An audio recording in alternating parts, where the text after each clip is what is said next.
السلام عليكم ورحمة الله وبركاته.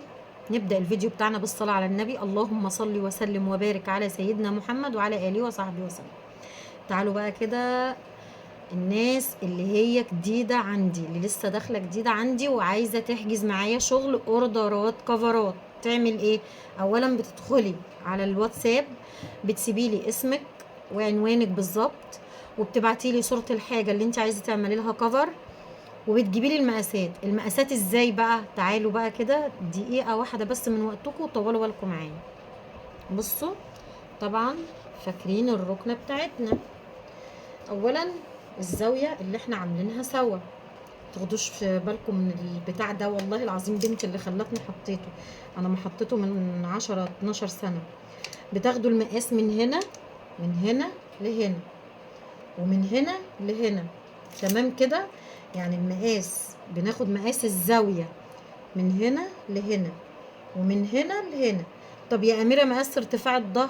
مش عايزاه. مقاس العمق من بره لجوه؟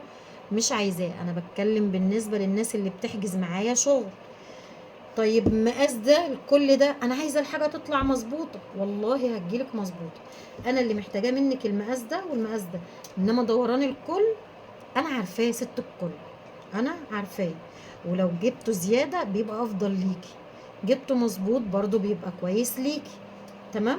عرفنا مقاس الركنه، الزاويه بتتاخد من هنا لهنا. عموما في العموم انا لما بحب ان انا اخد مقاس، تعالوا نطلعها هنا كده، بتاخدي لي مقاس اليد من هنا لهنا، من ورا لقدام. طب والظهر تاخدي لي المقاس من هنا لهنا فقط لا غير. طب ومقاس الشلته؟ ما انا عايزاكي تعملي لي الشلته منفصله. انا هعمل لك اللي انت عايزاه، انا مش طالبه منك مقاسات شلته ولا مقاسات ارتفاع ولا مقاسات ظهر ولا مقاسات اي حاجه ولا مقاسات تحت الشلته.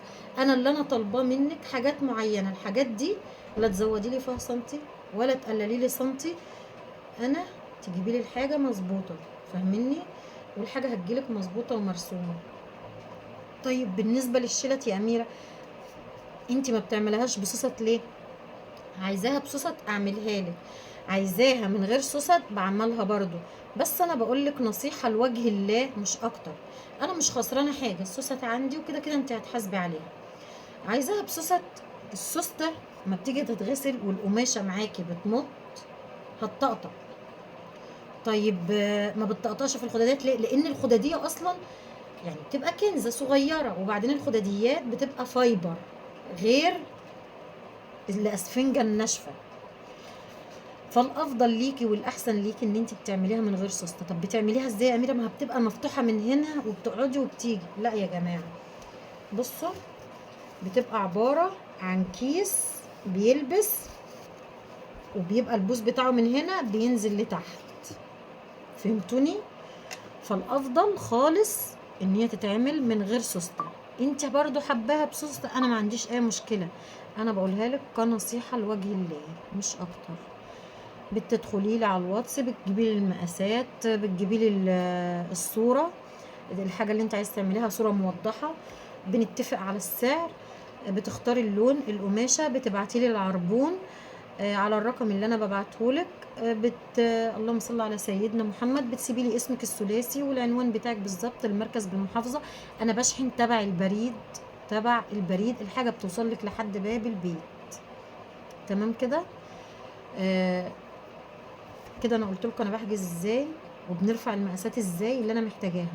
الفيديو التاني ان شاء الله هوريكم الالوان كلها اللي موجوده معايا، وهوريكم الاتواب اللي موجوده معايا والاشكال كلها باذن الله، علشان خاطر لما حد يدخل يسالني يلاقي ايه، كل حاجه باذن الله موجوده ويشوفها براحته.